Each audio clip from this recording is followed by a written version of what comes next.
नूरे ज़िंदगी एक कहानी है जिसे सिर्फ सच्चा दिल छू सकता है। खोई हुई शहर की आवाज़ पुरानी दुनिया के एक भूले हुए कोने में एक शहर था, ज़रीन। रात होते ही यह शहर एक जादुई रूप ले लेता था। हवा में हल्की चमक, पेड़ों के बीच से निकलती नीली रोशनी और सड़कों पर बर्फ जैसी मुलायम धुंध। लोग कहते थे कि यहाँ नूर ए ज़िंदगी छुपा है, एक ऐसा उजाला जो किसी का भी भाग्य बदल सकता है। उसी शहर में रहती थी एरा, लाइक 22 साल की एक लड़की। उसकी आंखों में गहरी उदासी थी, लेकिन दिल के किसी कोने में एक उम्र भर का सपना छिपा हुआ।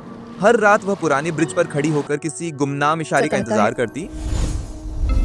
क्या हमारी किस्मत में बस यही अंधेरा है? में एक हल्की सी झंकार गूंजी, जैसे सदियों से सोई हुई कोई आवाज फिर से जाग उठी हो। भागब्रिज के दूसरे छोर पर एक अजनबी खड़ा था, एरिल। उसके आसपास हल्की रोशनी थी, लेकिन आंखों में गहरा दर्द, जैसे वह भी कुछ खोकर आया हो। एरिल, तुम भी उस रोशनी को ढूंढ रही हो जिसे दुनिया बस एक अफसाना मानती है? एरा चौंक गई। एरा, तुम कौन हो? एरिल ने हल्की मुस्कुराहट के साथ कहा, वही जो कभी तुम्हारी तरह था। ये शब्द एरा के दिल को भीतर तक छू गए। दोनों पहली बार मिले थे, लेकिन फिर भी जैसे कहीं बहुत पुराना रिश्ता था। अब भागती रोशनी का दरवाजा एरिल ने एक गहरा राज खोला। ज़रीन शहर में हर 100 साल बाद एक नूर का दरवाजा खुलता है। उसे सिर्फ वे लोग देख पाते हैं जिनका दिल सच्चा हो या जिनकी जिंदगी अधूरी हो। दोनों ने पुरानी जंगल की ओर कदम बढ़ाए। हर पेड़ चमक रहा था, तारे आसमान में जैसे नाच रहे हैं। अचानक जमीन से एक बड़ा चमकता हुआ गोला उठा, जैसे कोई अनदेखी दुनिया बुला रही हो। एरा का दिल तेज धड़कने लगा। एरा, क्या हम अंदर जा सकते हैं? एरिल, अगर तुम तैयार हो तो। भाग 4, छुपी हुई दुनिया। दोनों ने नूर के दरवाजे में कदम रखा। एक ही पल में दुनिया बदल गई। नदियां हवा में तैर रही थीं, फूल गीत गा रहे थे और आसमान में बड़े बड़े चांद झूल रहे थे। ये थी अफसानों की दुनिया, जहां हर दिल अपनी सच्चाई से मिलता है। एरा के सामने एक चमकदार रोशनी बनी। उसने एरा का हाथ थामा और बोली, ओके, तुम्हारी जिंदगी रुक गई थी, अब वक्त है आगे बढ़ने का। एरा की आंखों से आंसू गिर पड़े। सालों पहले उसके माता पिता चले गए थे और उसी दिन उसके भीतर का उजाला भी बुझ गया था।